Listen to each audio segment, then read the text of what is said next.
एक समय की बात है, एक बार चीन के एक हिस्से में बहुत बड़ा मठ था, जहां लगभग 500 भिक्षु रहते थे। वो सभी अपने गुरु के मार्गदर्शक में खुद को जानने का अभ्यास कर रहे थे। एक दिन एक लड़का उस मठ में शिष्य बनने के लिए आया। उसने मास्टर से कहा, मास्टर, मैं खुद को जानना चाहता हूं। मैं सच की तलाश कर रहा हूं। मैं पता लगाना चाहता हूं कि सच क्या है। मास्टर ने उसकी ओर देखा और कहा कि अगर तुम सच जानना चाहते हो तो तुम्हें अपना पूरा जीवन दांव पर लगाना होगा। सच को जानने में तुम्हारा पूरा जीवन लग सकता है, फिर भी इस बात की गारंटी नहीं है कि तुम्हें इस जीवन काल में सच का पता लगेगा या नहीं। क्या तुम इसके लिए तैयार हो? शिष्य ने कहा, मास्टर, मैं यहां पीछे मुड़ने के लिए नहीं आया हूं, मैं इसके लिए तैयार हूं। गुरु ने कहा, अगर ऐसा है तुम एक काम करो, इस मठ में 500 भिक्षु हैं, तुम उनके लिए चावल कूटने का काम करो। बस सुबह से शाम तक चावल कूटने का ही काम करो, और जब तुम थक जाओ तो सोने चले जाओ। फिर अगली सुबह उठकर चावल को कूटना शुरू कर दो। इसके अलावा कुछ और मत करना, किसी और चीज के बारे में मत सोचना। बस इस रास्ते पर चलते रहना और दोबारा मेरे पास मत आना। जरूरत पड़ने पर मैं खुद तुम्हारे पास आऊंगा। उस लड़के ने गुरु के आदेश का पालन करते हुए चावल कूटना शुरू कर दिया। उस मठ में 500 शिष्य थे। उन सभी को समय समय पर भोजन की आवश्यकता पड़ती थी, इसीलिए वह सुबह बहुत जल्दी उठ जाता था और रात को देर तक चावल कूटता रहता था। जब वह थक जाता तो उसी कमरे में सो जाता था जहां वो चावल कूटता था। वो किसी से बात नहीं करता था और ना ही कोई उससे बात करने के लिए उसके पास आता था। कुछ महीनों तक चावल कूटते हुए उसके मन में पुराने विचार आते रहे, लेकिन उन विचारों को कोई नया विषय नहीं मिला, तो वह अपने आप ही मिट गए। धीरे धीरे उसके मन में विचार कम होने लगे। कुछ सालों के बाद तो वो अपना नाम तक ही भूल गया। वह हमेशा चुप रहता और विचारहीन अवस्था में बस चावल कूटता रहता। उसने ना तो कभी ध्यान किया था और ना कभी शास्त्र पढ़ा था। मठ के बाकी शिष्य उसे मूर्ख समझते थे। ऐसा करते हुए 10 साल बीत गए। 10 साल बाद एक दिन मास्टर ने घोषणा की, अब मेरा आखिरी समय आ रहा है और मुझे अपना उत्तराधिकारी चुनना है जो मेरे बाद मठ का मुखिया होगा। इसीलिए मेरा कोई भी शिष्य है जिससे लगता है कि उसे आत्म साक्षात्कार हो गया है और उससे खुद को जान लिया है, तो रात को मेरे दरवाजे के पास आकर इस दीवार पर कुछ पंक्तियां लिखें जिसमें उसकी जिंदगी का सारा अनुभव समाया हो। कई शिष्यों ने ऐसा करने के बारे में सोचा, पर मठ के प्रमुख शिष्यों में से एक ने वहां जाकर कुछ पंक्तियां लिखी।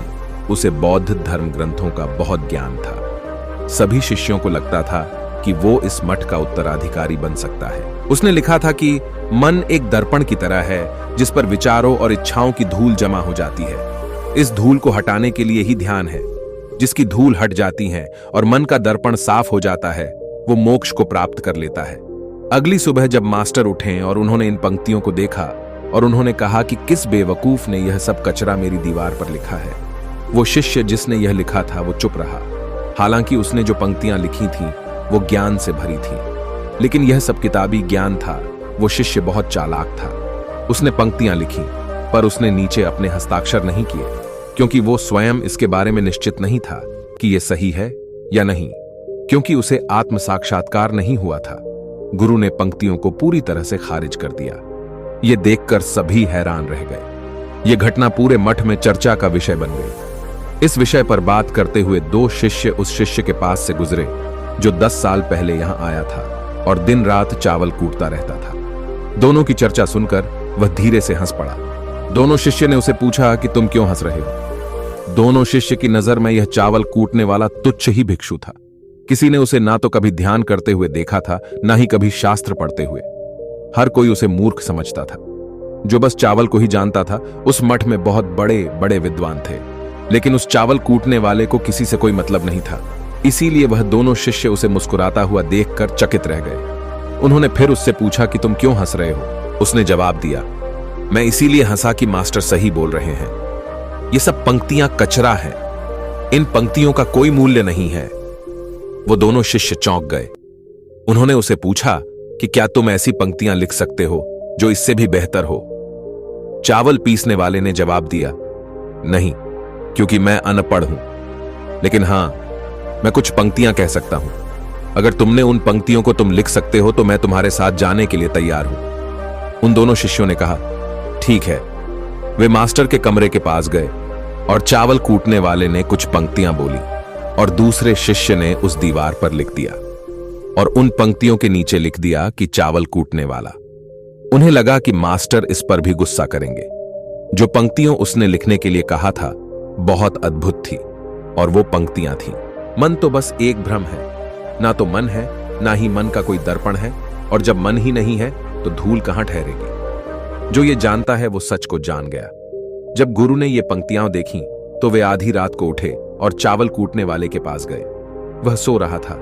मास्टर ने उसे जगाया और कहा कि ये लो मेरी छड़ी और मेरे वस्त्र ले लो, आज से तुम मेरे उत्तराधिकारी हो, लेकिन इस मठ को छोड़कर कहीं दूर चले जाओ, क्योंकि इस मठ में बहुत सारे विद्वान हैं जो खुद को तुमसे ज्यादा श्रेष्ठ मानते हैं और वो तुम्हें मार देंगे।